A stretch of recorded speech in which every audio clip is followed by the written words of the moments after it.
This is Blackstone Joe, and you're listening to Slick Talk.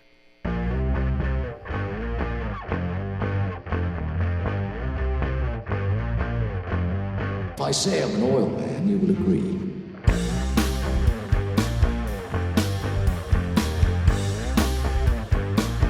There's the stink of oil about him.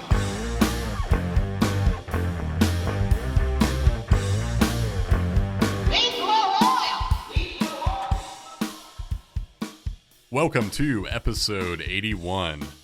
Not only does this episode mark the start of 2023 for this podcast, it is also the debut of a brand new intro track. And if you were listening closely, you'll notice there were 3 distinct audio clips in this new intro. The first listener to correctly identify the source of each clip, give us a call at our voicemail. That number is 614-407-6169, because if you are the first listener to correctly identify the source of each audio clip, you'll be the recipient of Slick Talk swag. So give that voicemail a call. Speaking of our voicemail, I want to give a shout out to Alan and Matt for being the first to answer the bell and send in voicemails of your own. We will be featuring each of your voicemails in this episode, so stay tuned. If you didn't hear me introduce our voicemail on the last episode, this is an opportunity for you, the listener, to submit your questions, comments, episode ideas. This could be relating to our business, how we do what we do, or if you have questions about your reports, a maintenance issue you're having on your end, wondering if oil analysis can help, feel free to call that voicemail and we will feature your calls in our upcoming episodes. Today's episode is titled An Ode to 2022. To sum up this past year, I chose 3 different topics. One is Slick Talk specific, one is all about the data, and one is an opportunity where I was able to learn about aircraft, this time away from the data and up in the air. The first order of business is Slick Talk specific. And looking back at our stats from this past year, one jumped out at me, and that was the episode that had the most interaction, the most plays. That being episode 77, which is titled No Oil, No Problem. For a moment, I was wondering why this episode in particular struck such a chord, and then it really made sense to me once I realized that it's hard to find a better illustration of the value of used oil analysis than an engine running very low or having no oil at all, usually due to a loose oil filter, a rapid leak, leading to sudden loss of oil, where the owner is then left to wonder, what are the ramifications? What happened to my engine? What shape was the oil that, if any, was remaining? What shape was that oil in? And what's going to happen now? Oil analysis is simply the only way to know what's going on other than taking apart your engine and having a look at the internals. A much more expensive proposition, taking an oil sample and learning, okay, what are the wear levels? What are the physical properties? Where is the engine at now? And do we have any red flags to keep an eye on moving forward? Oil analysis is simply the only way to really know what happened as a result of running with little or no oil. If you didn't get a chance to check out this episode, I would encourage you to do so, because we break down varied instances where folks were able to escape with little to no sign of excess wear. Now, in some cases, samples looked even a little too good. And I break down why that can be and guide you on how to take a sample following an instance like this. In brief, you want to obtain a sample with a decent amount of use to learn what the impacts were of such an incident. After you find out the engine's low on oil, you fill it back up. You don't want to sample right then, because the oil hasn't had much time to accumulate metal, and therefore you can gain a little too much confidence just based on a sample looking good because it hasn't had any real use. Adding on some real mileage, at least 1,000 miles, is a good benchmark, and then sampling to see what the impacts were of an incident like running on very little oil. That's the way to learn where your wear levels stand and if you have any possible signs of trouble to keep an eye on moving forward. In looking back at this episode, I also recalled one instance that I didn't break down in episode 77, but I thought you all might be interested to hear it. And that is where an engine wasn't running low on oil due to a problem, but an incident where a customer decided that in lieu of actual API certified gasoline engine oil, they decided to run a sump of entirely Marvel Mystery Oil because they wanted to, I don't know, cleanse the engine of all possible impurities. This was a measure that really struck me by surprise. Often I'll feel like I'm going through the motions looking at one sample after another of just typical instances maintenance-wise, regular oil change, routine maintenance. I ran a bit longer between oil changes. I want to see how things are going. And you get used to seeing a familiar narrative one after another. And then you pull up a sample where it's just Marvel Mystery Oil that has been run for, I think this customer ran the car around the block a couple of times and then shutting the engine off and then draining all of that Marvel Mystery Oil and then filling up with the used oil. But they sent that Marvel Mystery Oil, again, they wrote that that was the entire sump. Now, thankfully, I think because they didn't run the oil very long, or I should say lack thereof, of actual gasoline engine oil with the additive that you need to protect the engine and clean it, things didn't look bad. In fact, we didn't find much metal. I think that's because they ran it for a very short period of time. But there again is another instance where I think it would surprise a lot of folks that things didn't look heinous, following that sort of incident. But as always, we encourage you to run API certified oil that meets the manufacturer's specs because it will have the additive that you need. Now, of course, using a minor amount of Marvel Mystery Oil, that's fine. It's not going to hurt anything. It's also not going to skew your results. But running an entire sump of Marvel Mystery Oil is a bold choice, one that I would not recommend. If you really want to clean the engine out, using a flush is fine. Always let us know what you're running, the additives you're using in case it is something that skews our results. While Marvel Mystery Oil won't skew our results, it is something that I wouldn't encourage you to run close to the majority or the full sump. But it is an instance where an engine that didn't have the required amount or anywhere close of the API certified oil was able to not look bad at all because I think it wasn't run very long with a majority, if not full, sump of Marvel Mystery Oil. But I also think it would surprise a lot of folks to know that we test a lot of samples where the customers have a situation where the engine was very low on oil and actually looks okay. And again, I think that mainly boils down to people catching a problem fairly early. And of course, you do have those situations where they sample fresh oil that's been added right afterwards, and then, that can provide a little bit of false hope at times. But it really isn't unusual for engines to look okay. You want to catch the situation early, no matter what. Don't ask the engine to go on a very low oil level, as that can result in not only the engine wearing heavily, but the oil deteriorating rapidly due to being asked to take care of the entire engine when it's only a minor amount.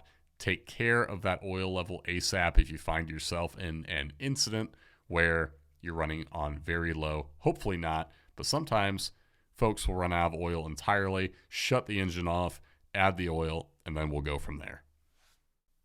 Now we're going to shift gears and dive into the data. This is in regards to the first voicemail we're going to feature today, this one from Alan. Yes, this is Alan Covert. Just calling about some results from my last two labs. I found a faulty map sensor. I was wondering if that could cause the 1% fuel dilution that was going on.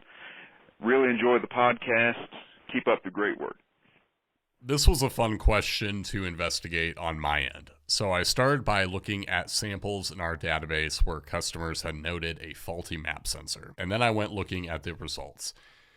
Believe it or not, fuel dilution wasn't a common find in instances where a faulty map sensor was reported. However, it makes complete sense to wonder about fuel dilution because known symptoms of a faulty map sensor include things like a rough idle, poor fuel economy, a strong smell of gasoline. Instead of excess fuel, I found several instances where metals were a bit high in different areas as well. Some with high bearing wear, some with high cylinder area wear. Now, it's also worth noting that these were generally the first samples.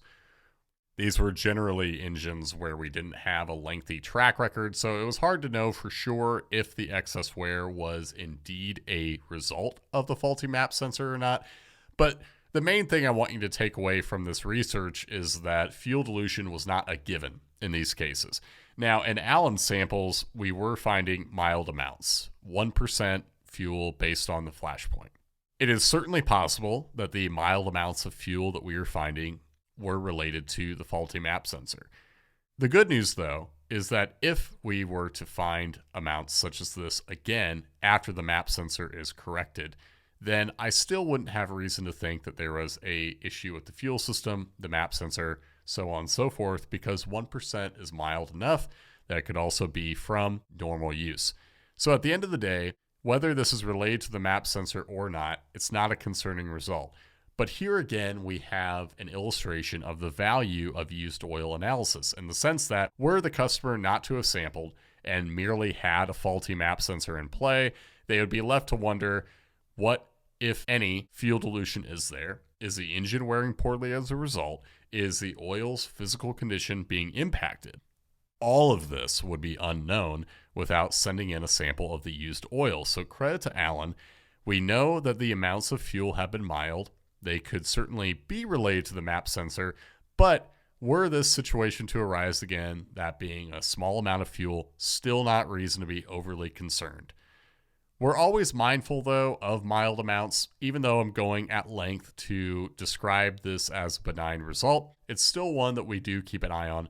We do want to monitor it because it can stick out like a sore thumb if you have an engine with a lengthy track record of no measurable fuel, and then all of a sudden we find some mild amount.